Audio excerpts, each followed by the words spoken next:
Hey, welcome to SirPodDroid, and I guess in the last few weeks, where there's been the whole launch console madness with the PS4 and the Xbox One coming out, I forgot to mention that I actually played through the BioShock Infinite DLC, the Burial at Sea Part 1 DLC, the first story-focused DLC for BioShock Infinite, and that came out about 3 days before the PS4 came out. So then when I got my PS4, I kind of forgot that I went through this, because I played through it on its first day, so I just want to quickly go through that and talk about that. So, Burial at Sea, it's pretty much a what-if story, focused on Booker DeWitt and Elizabeth, about, like, what if they were in Rapture, and it takes place shortly before the fall of Rapture, where the references between Andrew Ryan and Frank Fontaine are heavily referenced, and it brings Sander Cohen from BioShock 1 into the forefront, which I'm happy for, since he was my favorite character from the first BioShock. Now, my only major criticism of Burial at Sea is that its progression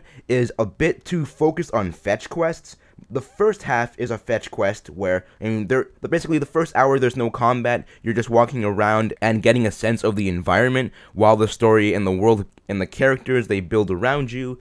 And that first hour is its own fetch quest where you're doing the same thing 3 times, while that story and the world is building around you. And then the second hour is another fetch quest where now you're doing the same thing 5 times. Not the same thing as the first hour, but like a whole new objective that you're now doing 5 times.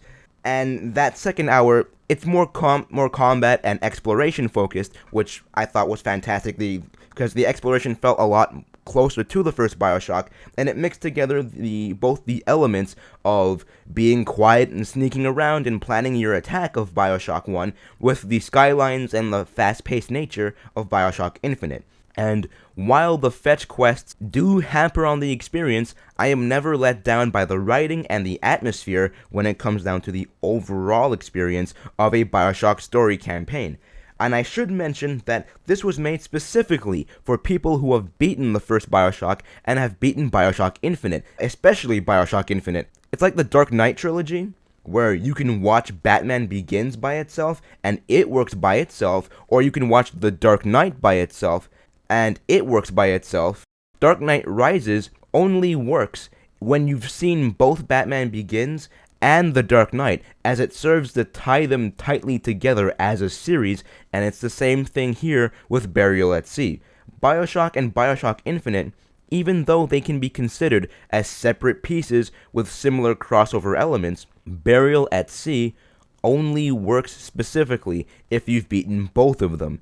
And if you try to go through it without beating both, especially without beating BioShock Infinite, you'll just end up very confused with all the references and spoil key moments of the previous games for yourself out of context, simply because you have some mental complex that makes you want to see the newest shiny piece of content first.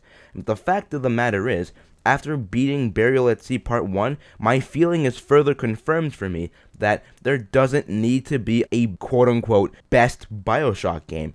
Much like the works of H.P. Lovecraft that have strong complementary Lovecraftian stories that are not written by Lovecraft himself, BioShock 2, Minerva's Den, BioShock Infinite, now Burial at Sea, they don't have to be better than the first BioShock, as they serve as pieces that complement it and not competing against it, which is why I'll be holding out on doing my full review video thing on BioShock Infinite until all of the DLC comes out. But right now, I'm glad to revisit Rapture in a new light, and I'm very much looking forward to Burial at Sea Part 2.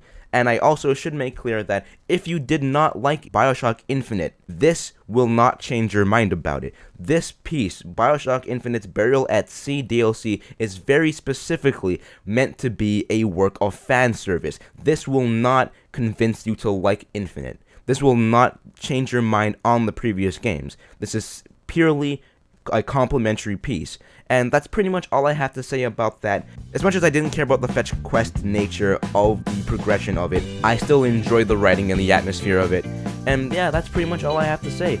So thanks for listening, and thanks for watching.